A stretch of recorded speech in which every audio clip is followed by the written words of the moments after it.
ఎక్కడి నుంచి వచ్చారు? ఏంటి సార్ మీ పేరు? అమలాపురం అమలాపురం నుంచి వచ్చారా సార్? లైవ్ సురేష్ క్లాస్ నా పేరు. సార్ని ఇప్పటి నుంచి ఫాలో అవుతున్నాను సార్. వీడియోస్ అయినాయి సుమన్ టీవీలోని. సార్ షేర్లో పెడితే చాలా ఎక్కువ రిస్క్ ఉంటూ ఉంటుంది, బాగా అనలైజ్ చేయాలి. ఈటీఎఫ్ గురించి ఫస్ట్ టైం సార్ దగ్గర విన్నానండి. ఇక్కడే నేర్చుకున్నారు సార్? సార్ దగ్గరే తెలిసిందండి ఓకే. ఈటీఎఫ్ అనేది. ఓకే. ఇక్కడ సపోజ్ మైనస్ అయినా సరే మనం యాడ్ చేసుకుంటే ఎప్పటికైనా ప్లస్ అవుతుందని గ్యారెంటీ ఉంటుంది. ఓకే. స్టాక్స్ అనేది రిస్క్ ఎక్కువ ఉంటుంది. అవును సార్. ఫస్ట్ టైం ఆయన దగ్గర నేర్చుకున్నాం. ఇప్పుడు ఆన్లైన్ లో చూసినప్పటికి ఇప్పటికి లైవ్ క్లాస్ ఎలా అనిపించింది? చాలా బాగుంది సార్. డైరెక్ట్గా ఇంటరాక్ట్ అయితే సమాధానం ఆన్సర్ చెప్పాలి చాలా తక్కువ అండి. మీకున్న డౌట్లు అన్ని క్లారిఫై చేసుకున్నారు? ఫుల్గా క్లారిటీ వచ్చిందండి. ఇప్పుడు మీరు ఓన్ గా చేసుకోవాలంత అవును సార్. కాన్ఫిడెన్స్ ఉంది. కాన్ఫిడెన్స్.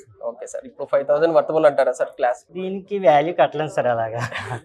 ఎంతైనా value. ఇప్పుడు లక్షలు పెట్టాలనుకున్నప్పుడు 5000 నుంచి ఆలోచించకూడదు కదండి. Yes sir. ఇదే ఇక్కడికి రాకపోతే మనం ఎక్కువ ఇన్వెస్ట్ చేయలేం, దానివల్ల ఇన్కమ్ రాదు. అవును సార్. 5000 అనేది తక్కువ అండి. Okay. Thank you sir. Thank you sir. Value అనేది చాలా ఎక్కువ. Yes sir.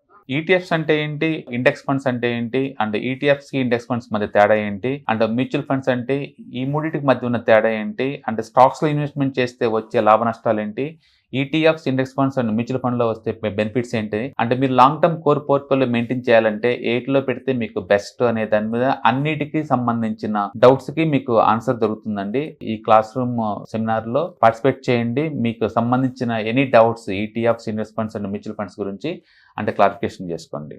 Thank you. All the best.